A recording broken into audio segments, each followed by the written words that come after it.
My family is forcing me to go to my friend's wedding and wear white because we are meant to be, so I went Hulk on them and threatened to cut them off my life. Our families have been very disappointed and have not welcomed our partners warmly. I took Jake's fiancée, Tracy, aside one Christmas and explained the weird family lore to her. With Jake, just with my fiancée, we assured her that it was just an odd thing of our family and that Jake and I have not been close for ages and have never had more than a friendly relationship. Ironically, standing against our parents made us all a little closer. But we come to the problem. Jake and Tracy will get married soon, and it has been chaos. Our parents have upped their antics by 2,000%.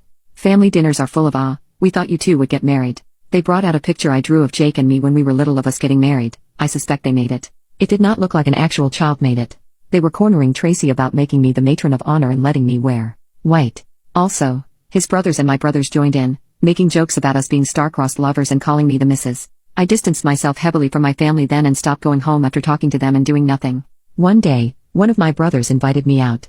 He said it was just my two brothers and me. So, I went to his apartment, and when I arrived, it was Jake's bachelor party. One of his brothers screamed out that the stripper was there. I wanted to leave, but the next train left close to midnight, and it was not the safest neighborhood. So, I stayed. They tried to make me drunk, were constantly physically pushing me and Jake together, and even locked us in my brother's bedroom. I could hear loud laughing from the other side.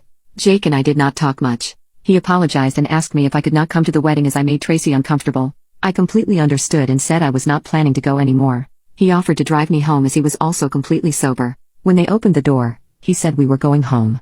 That meant we would be intimate in their heads because all the caveman sounds started. The next day, my phone was blowing up.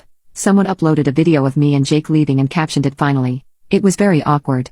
As we exit the apartment and enter his car, I am uncomfortable, as is Jake. There were comments, calls, and texts. Tracy called me crying and cursing me out. Jake called me, apologizing and telling me he had tried to explain. My mother and his mother sent me many texts saying they were proud and that it was about time. My fiancé is understanding, but he wants me to make clearer boundaries with my family. I drove past their house, and they were all there. They didn't even let me talk and were just love-bombing me. I started screaming and told them Jake and I have never and will never be together, and I will not be leaving my loving fiancé. I would not be going to Jake's wedding, and if they kept up with this, I would cut every single one of them off because I am tired and just want to live my life and not their incest fairy tale. By the end of my meltdown, my mother and his mother were crying, and my father just told me to get out. Since then, I have been getting messages from my brothers calling me a bitch for treating my family like that because they only wanted the best for me.